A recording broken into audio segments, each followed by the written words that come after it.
It's 8:30. Good morning. I'm Ian Crouch with Hunter News. Maitland Council is being urged to reject plans for a crematorium in the rural village of Farley. Residents are worried about the impact of mercury and dioxin emissions on their families in surrounding districts if the proposal goes ahead. Some say they only found out about it a couple of weeks ago. Residents are holding a public meeting adjacent to the proposed site on Old North Road at 10:15 this morning. Heavy machinery is being brought in to help extinguish fires in piles of coal waste at Kooragang Island. 6 New South Wales fire crews and an RFS water tanker were sent to the coal corridor behind Cormorant Road just before 10:30 last night and have spent the night trying to cool the piles, which are expected to smoulder for several hours. A front-end loader is being brought in to reduce the size of the piles so crews can get to the seat of the fires. The results of the latest quarterly survey by the New South Wales Business Chamber are in, and the Hunter region has come out on top.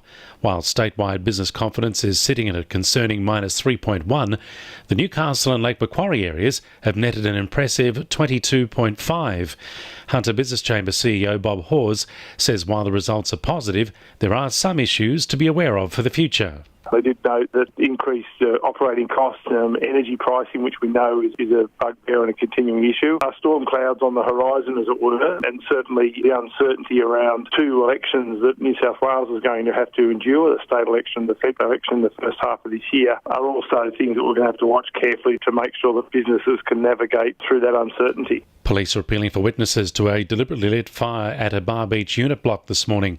Firefighters were called to the Nixon Street complex around 2:30 to put out a rubbish fire, but were called back just after 3 to find the laundry area ablaze. They took just under an hour to douse the flames, which caused extensive damage to the laundry. The Liberal Party has finally revealed who will be running in a couple of Hunter seats at the upcoming state election. University graduate Blake Edwards will go up against sitting Labor MP Tim Crackenthorpe in Newcastle, while teacher and former Deputy Mayor Sally Halliday will take on Jenny Aitchison in Maitland. However, the Liberals and Nationals are yet to confirm candidates in Charlestown, Swansea, Lake Macquarie, Wallsend and Cessnock.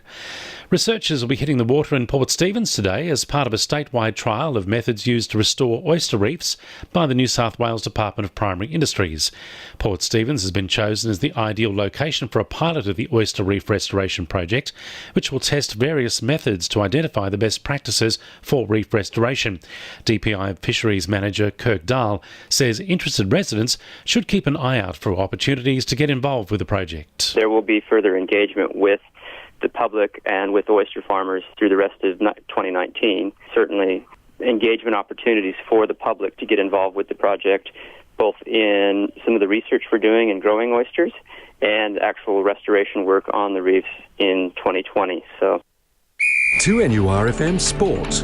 Newcastle Jets coach Ernie Merrick admits it's going to be tough to make the A-League finals, but is still confident the team can do it.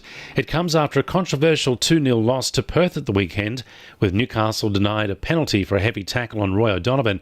Merrick says a goal drought isn't helping. Generally, I think overall we're playing good football. Our worst game was last week and we won the game. So the more I learn about this game, the less I understand.